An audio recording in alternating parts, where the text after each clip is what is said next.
कापलेल्या झाडाच्या बुंद्यामुळे पहिला अपघात. दिंडोरी रोडवरील कलानगरला दोघे जखमी.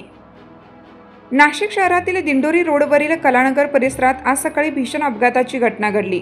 आकाश पेट्रोल पंपासमोर रस्त्यालगत कापलेल्या झाडाच्या ठिकाणी भरधाव वेगाने येणारी कार आदळल्याने कारमधील दोघेजण गंभीर जखमी झाले आहेत.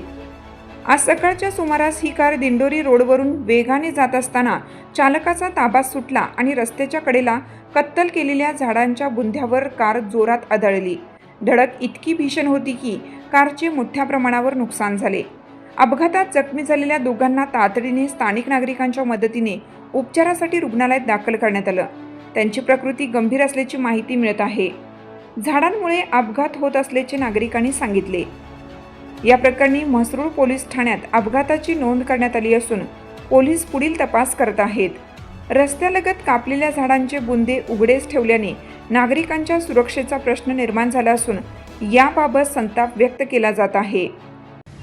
दिवसा डवळे ॲक्सिडेंट व्हायला लागलेले आहेत. रात्रीचे तर कमी होतात पण दिवसा पण जास्त ॲक्सिडेंट होतात झाडांमुळे. या झाडांमुळे जास्त त्रास होतो. तर कमीत कमी जे मधले झाड आहे ते सगळे झाडं काढून टाकावे.